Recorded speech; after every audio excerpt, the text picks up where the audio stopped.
ఈషా రెబ్బా గురించి ప్రత్యేకంగా పరిచయం అవసరం లేదు. టాలెంట్ ఉన్నప్పటికీ సరైన బ్రేక్ కోసం కొంతకాలంగా ఎదురు చూస్తున్న ఈ అమ్మడు ఇప్పుడు ఓం శాంతి శాంతి సినిమాతో మరోసారి ప్రేక్షకుల ముందుకు రాబోతుంది. మలయాళంలో సూపర్ హిట్గా నిలిచిన జయ జయ హే చిత్రాన్ని తెలుగులో రీమేక్గా తెరకెక్కించిన ఈ సినిమా జనవరి 30న విడుదలకు సిద్ధమవుతుంది. ఈ చిత్రంలో దర్శకుడు తరుణ్ భాస్కర్ కీలక పాత్రల్లో కనిపించనుండడం సినిమాపై అంచనాలకు మరింత పెంచుతుంది. అయితే సినిమా కంటే ఎక్కువగా ప్రస్తుతం సోషల్ మీడియాలో చర్చకు వస్తున్నది ఈషా రెబ్బా వ్యక్తిగత జీవితం.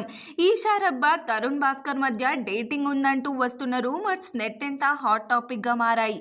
వీరిద్దరూ కలిసి పండగలు సెలబ్రేట్ చేయడం, పబ్లిక్ ఈవెంట్స్లో కలిసి కనిపించడం ఈ ప్రచారానికి మరింత ఊతమిచ్చిందని, దీంతో అభిమానులు నెటిజన్లు వీరి మధ్య ఉన్న బంధం ఏంటన్న దానిపై ఆసక్తిగా చర్చించుకుంటున్నారు.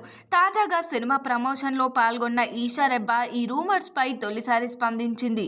మీరిద్దరూ రియల్ లైఫ్లో కూడా జంటేనని ప్రచారం జరుగుతుందని ప్రశ్నించగా ఆమె నేరుగా సమాధానం ఇవ్వకుండా ఆసక్తికరంగా స్పందించింది. ఏదో ఒక కారణంతో వార్తల్లో ఉండడం మంచిదేనని, కానీ ప్రతి విషయంపై క్లారిటీ ఇవ్వాల్సిన అవసరం లేదని చెప్పింది. నిజంగా ఏదైనా ఉంటే మాత్రం ముందుగా తానే అందరికీ చెప్తానంటూ నవ్వుతూ సమాధానం ఇచ్చింది. అయితే ఈ మాటలతోనే రూమర్స్కు పూర్తిగా ముగింపు పలకలేదు.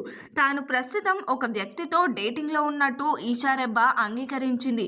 అయితే అది ఇంకా ప్రారంభ దశలోనే ఉందని స్పష్టం చేసింది. ఆ వ్యక్తి ఎవరు అనే విషయాన్ని మాత్రం వెల్లడించకపోవడంతో అసలు ఆ వ్యక్తి తరుణ్ భాస్కరేనా అనే అనుమానాలు నెటిజన్లో మరింత బలపడుతున్నాయి. ఇదిలా ఉండగా సినిమా షూటింగ్ అనుభవాల గురించి ఈషా రెబ్బా చేసిన వాక్యాలు కూడా చర్చనీయాంశంగా మారాయి. సినిమాలోని ఒక కీలక సన్నివేశంలో తనను తరుణ్ భాస్కర్ నిజంగానే కొట్టాడని ఆమె వెల్లడించింది. ఒక సీన్లో చట్నీ తన చంపకు అంటాలన్న ఉద్దేశంతో దర్శకుడు చెప్పడంతో తరుణ్ భాస్కర్ నిజంగానే గట్టిగా కొట్టాడని తెలిపింది.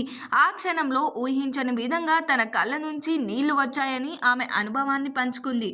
మరి దీనిపైన మీ ఒపీనియన్ ఏంటో కామెంట్ చేయండి. మరిన్ని మూవీ అప్డేట్స్ కోసం చూస్తూనే ఉండండి LG ఎంటర్టైన్మెంట్.